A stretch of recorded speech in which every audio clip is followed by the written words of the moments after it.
Bonjour, je suis Jay Richez, bienvenue sur mon podcast.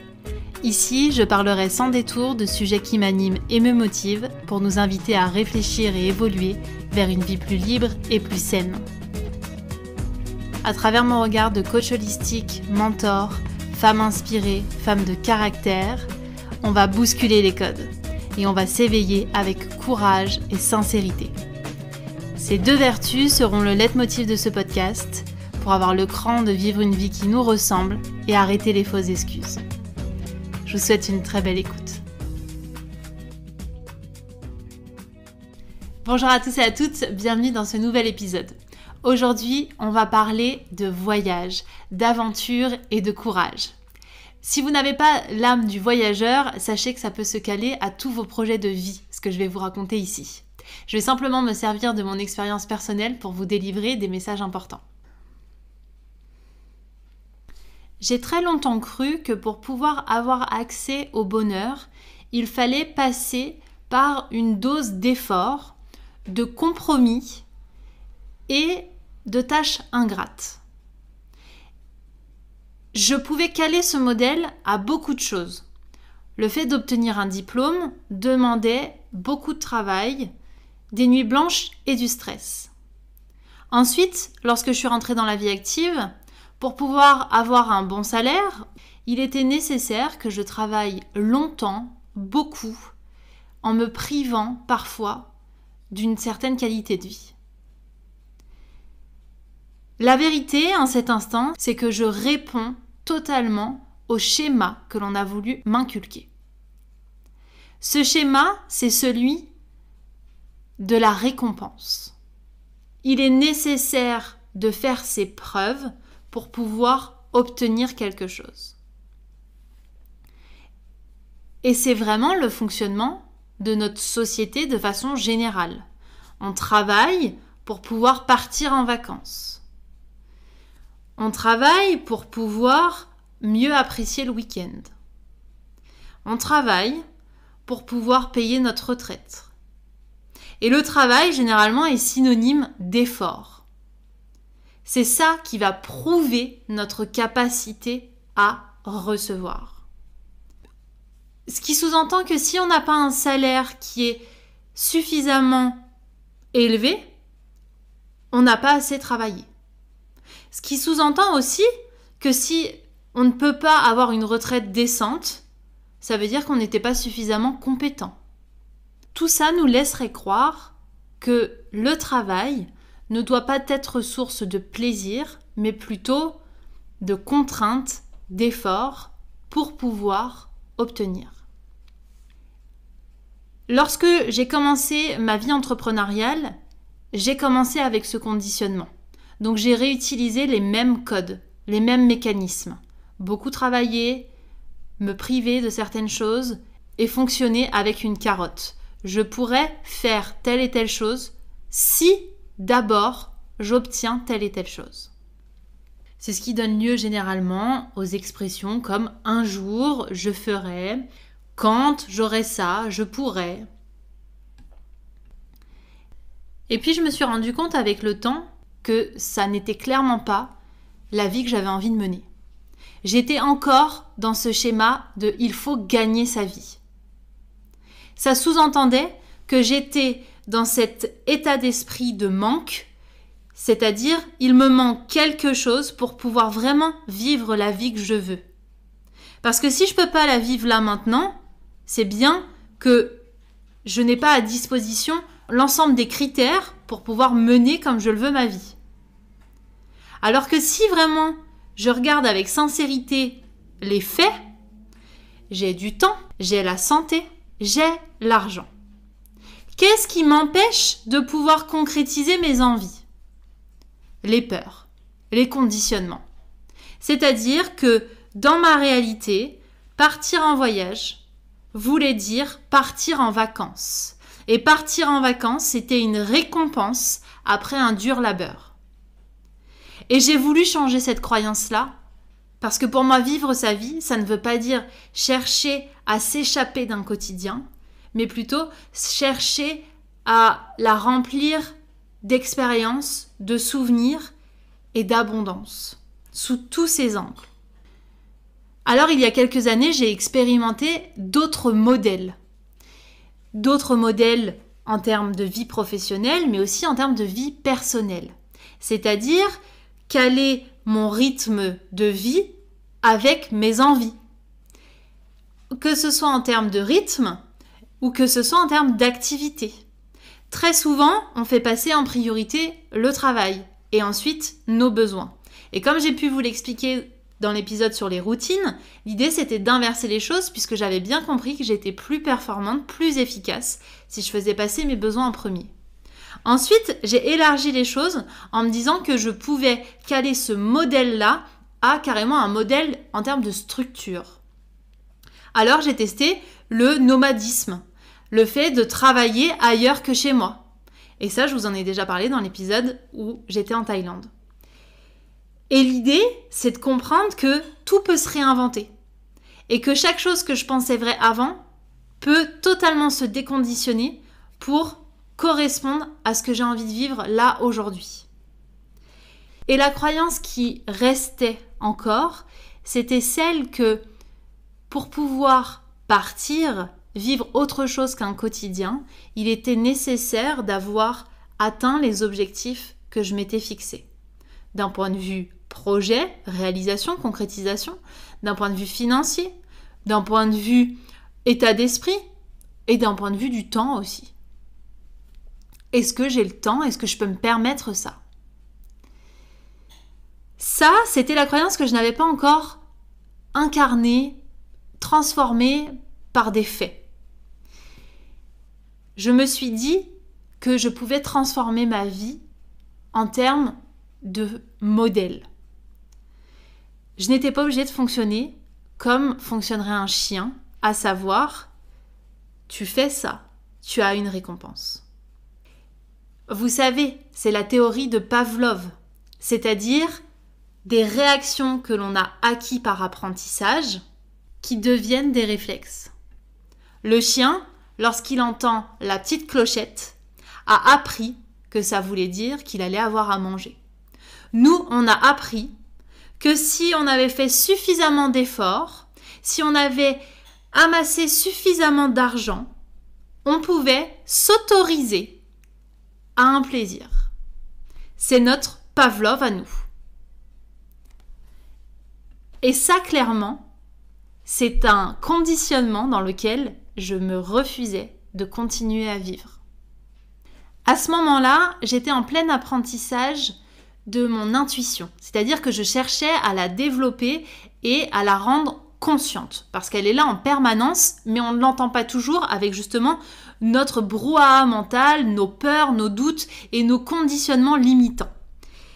Lorsque j'ai commencé à me former vraiment de façon profonde aux techniques de développement de l'intuition, j'ai pu entendre certaines informations et essayer de les suivre. Parce que bien sûr, j'avais des peurs, j'avais des craintes et il a fallu les surmonter. Alors lorsque j'ai fait mon vision board, c'est-à-dire mon tableau de vision sur les 6 mois à venir qui concerne ce que j'aimerais réaliser et que c'est un voyage au Pérou qui est sorti, je me suis dit, on verra si je peux me le permettre. C'était pas, je vais faire en sorte que ça arrive, c'était en fonction de ce que j'ai fait, est-ce que je mérite ou pas de vivre ça? Et comme je suis ma première coachée, la question qui m'est venue, c'est que ferais-tu si tu étais davantage courageuse? Et la réponse était, je partirais au Pérou, quoi qu'il arrive. Je n'attendrai pas un jour, je n'attendrai pas de conditions spéciales. Je ferai en sorte de réaliser cette envie. Et rien qu'avec cette réponse, je changeais mes réflexes pour agir différemment.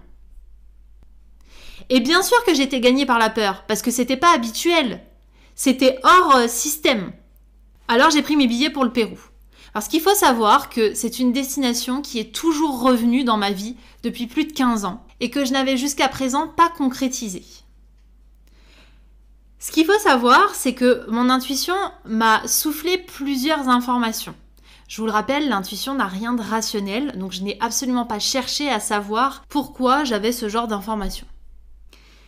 J'ai vite compris que c'était un voyage que je devais réaliser seule, parce que ce voyage allait être à la fois introspectif, pour aller à la rencontre d'autres facettes de moi, mais aussi de mes peurs, de mes doutes, à travers une organisation en solo, où je ne peux me reposer sur personne d'autre que moi, où je suis obligée de me faire confiance à moi, et aussi contributif, collaboratif, puisque l'objectif allait être d'aller à la rencontre de la culture péruvienne à travers les locaux et des expériences authentiques.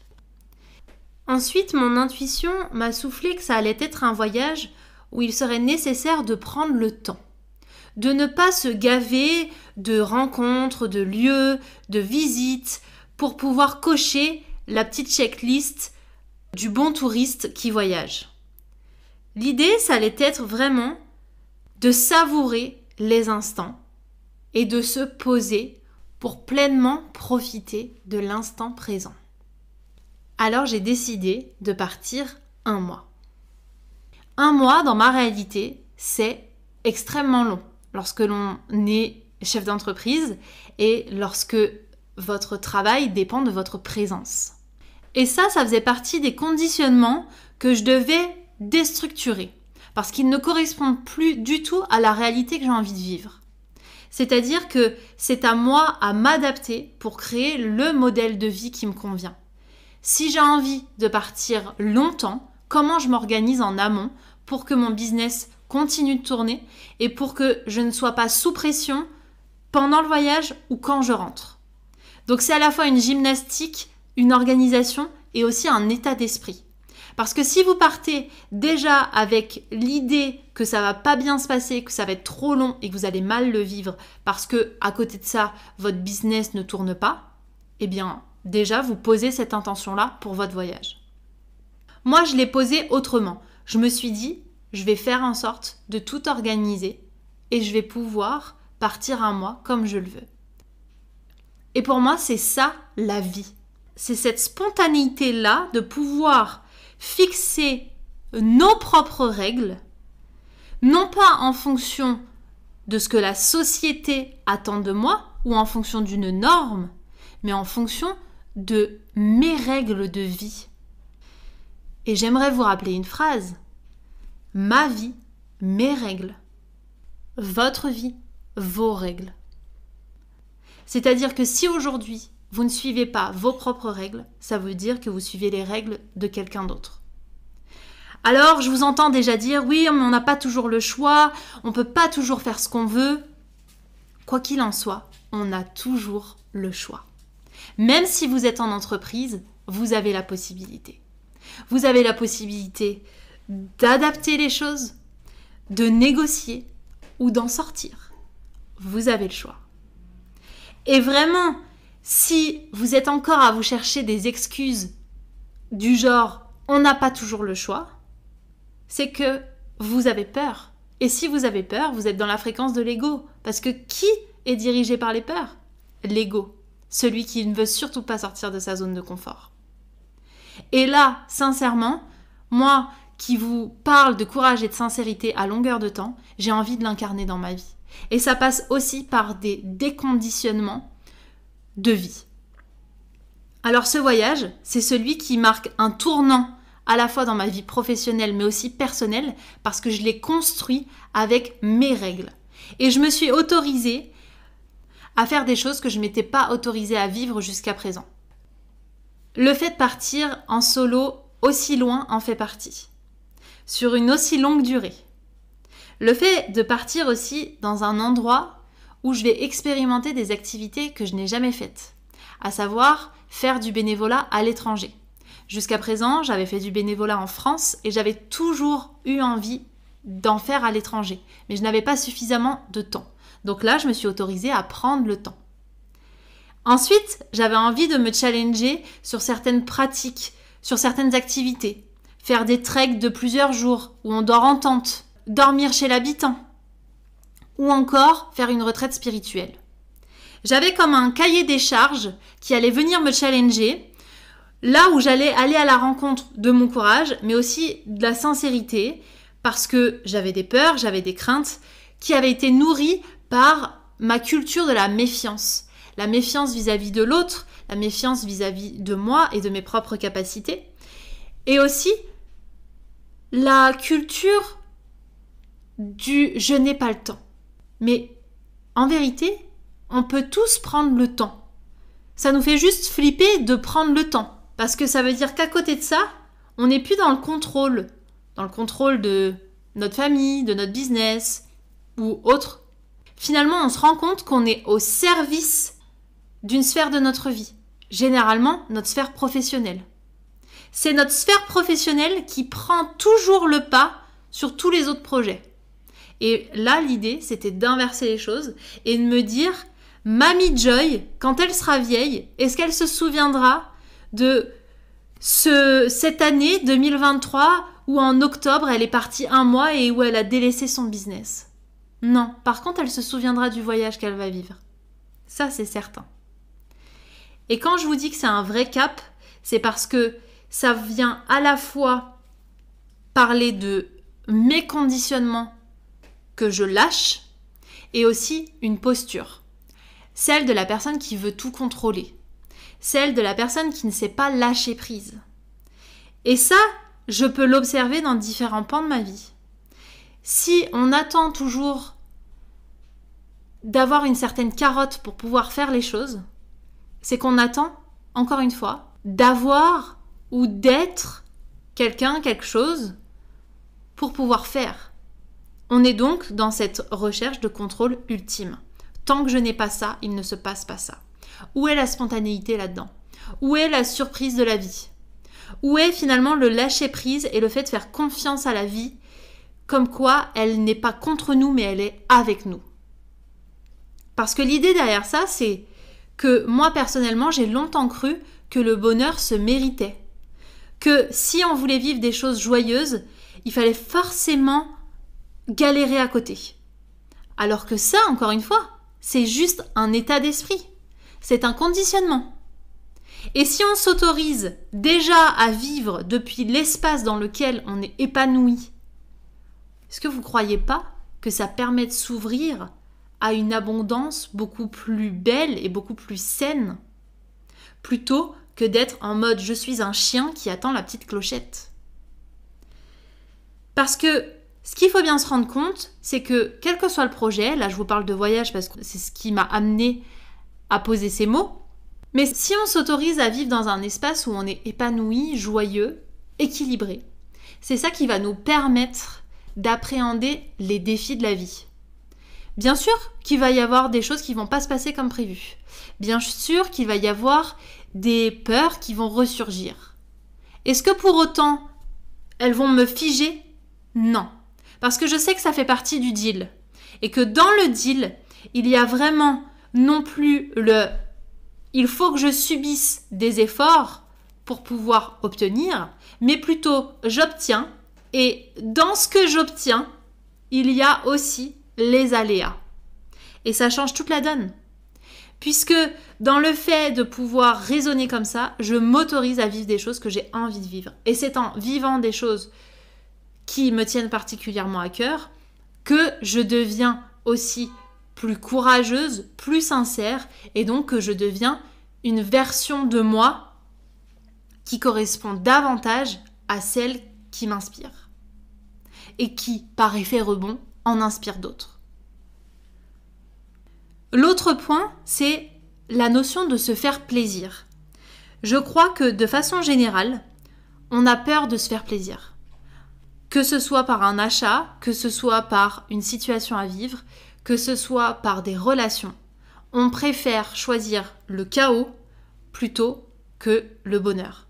Encore une fois, c'est ce que j'expliquais dans l'épisode précédent, il est plus confortable pour nous aujourd'hui d'être dans une situation où on fait des compromis, où on fait des efforts, où on s'adapte. Parce que la société fonctionne comme ça. Et j'ai envie qu'on crée ensemble un paradigme où on est dans une vie qui est tellement jouissive que ça donne envie à d'autres de nous rejoindre. Parce que est-ce qu'on peut juste se rappeler que réussir dans la vie, c'est pas obtenir, c'est pas cocher des petites cases, c'est vivre. Réussir sa vie, c'est la vivre pleinement. Et bien sûr qu'il va y avoir des choses qui vont se mettre en travers de notre route pour nous faire croire que non, c'est pas ça. Mais posez-vous la question, fondamentalement, de quoi vous vous souviendrez sur votre lit de mort? Est-ce que vous vous souviendrez de cette peur de ne pas avoir suffisamment d'argent ou de cette audace que vous avez eue de faire les choses et de voir comment vous pouvez faire pour répondre à des insécurités que vous avez en vous?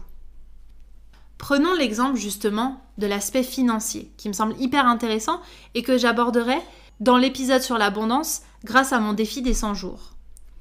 On pourrait très bien voir les choses de façon classique. Et par classique, j'entends la norme, tout ce qui nous est véhiculé de façon générale, par les médias mainstream, etc. On s'octroie des vacances lorsqu'on a une rentrée d'argent suffisante. Donc notre rapport à l'argent, c'est je donne de mon temps, de mes compétences et je reçois un salaire. L'argent, c'est la carotte. Est-ce qu'on ne pourrait pas plutôt raisonner autrement? Je fais quelque chose qui me fait plaisir et je vais trouver des solutions si je n'ai pas les finances qui me le permettent. Si et seulement si cette envie découle d'un élan du cœur, pas d'un besoin de remplir un vide. Si l'idée c'est de fuir un quotidien qui ne nous convient pas, c'est de pouvoir remplir un vide viscéral qu'on n'arrive pas à appréhender, là on est plutôt dans une fuite de notre part d'ombre plutôt que dans le fait de venir nourrir nos élans du cœur. Faites la distinction entre finalement on nourrit la part d'ombre ou la part de lumière. Si on imagine qu'il existe un potentiel infini de solutions pour pouvoir répondre à nos besoins, vous voyez l'ouverture que ça crée. Ça veut dire que tout est possible. Et ce n'est pas depuis un espace utopique que je vous dis ça. C'est depuis un espace d'ouverture. Parce que lorsque on fonctionne par condition, par méritocratie, on est dans la fermeture. On ne s'ouvre pas à d'autres possibilités. Alors que lorsque on raisonne en « je vais faire quelque chose qui vient me nourrir profondément », qui découle de mon courage et de mon élan du cœur, on envoie déjà un message, une intention beaucoup plus puissante, beaucoup plus ouverte à ceux qui nous entourent, à l'univers, qui dit « je me fais suffisamment confiance, je fais suffisamment confiance à la vie pour pouvoir vivre quelque chose qui me tient à cœur. » Et du coup, on s'autorise par cette croyance-là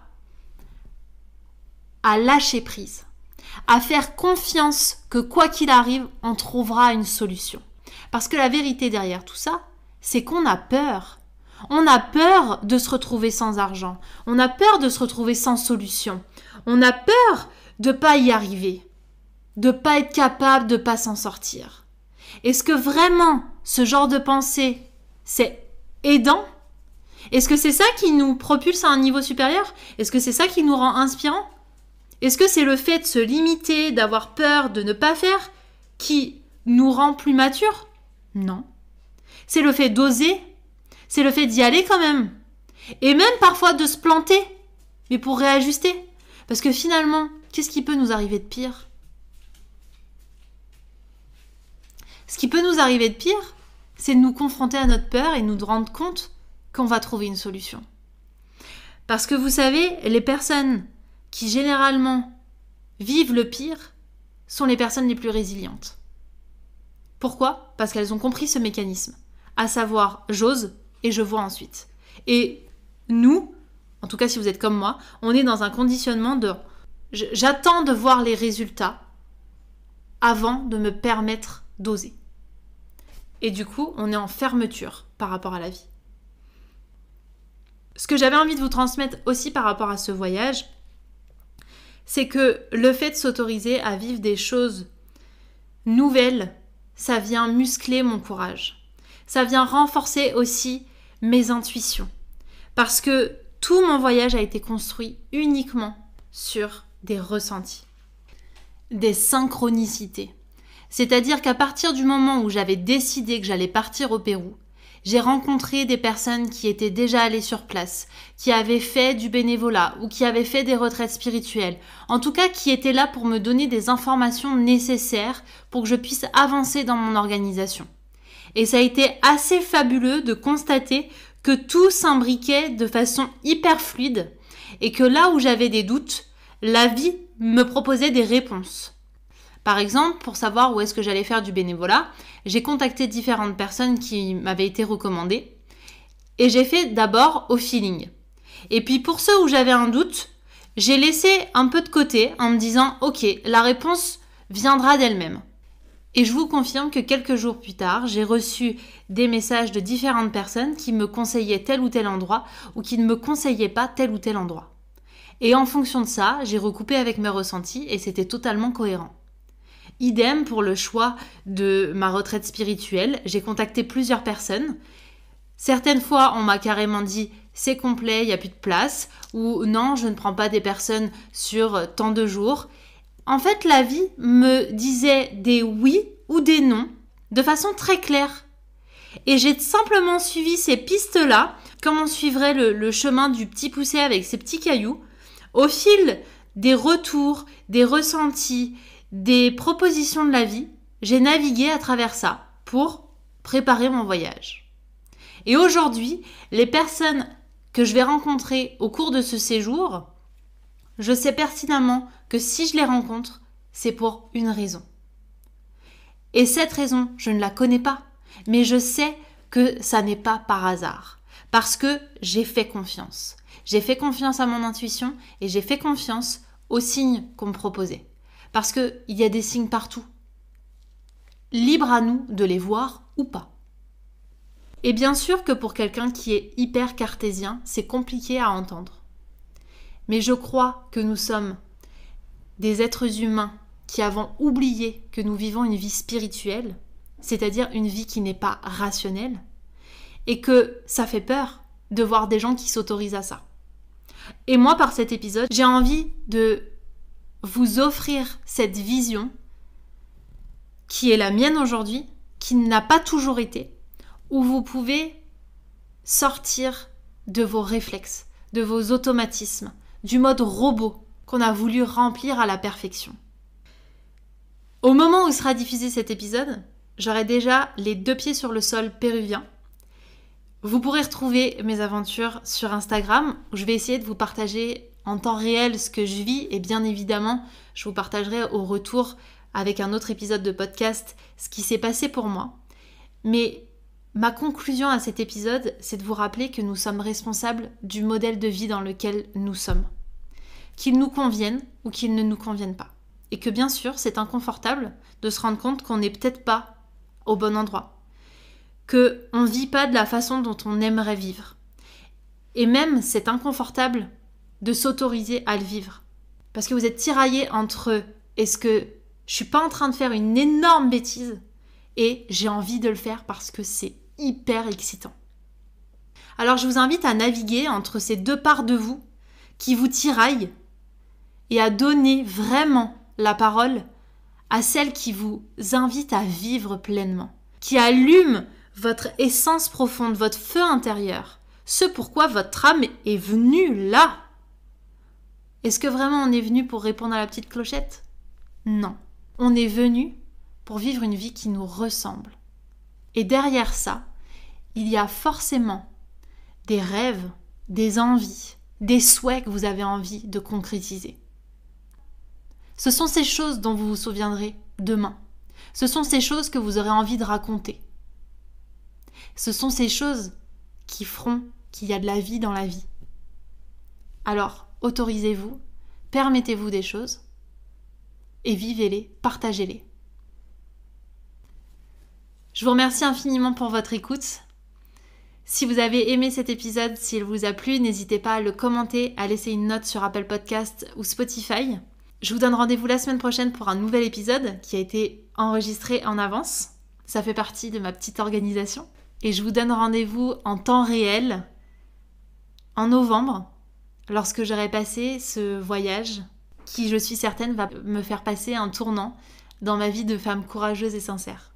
J'ai hâte de vous raconter tout ça. Je vous embrasse.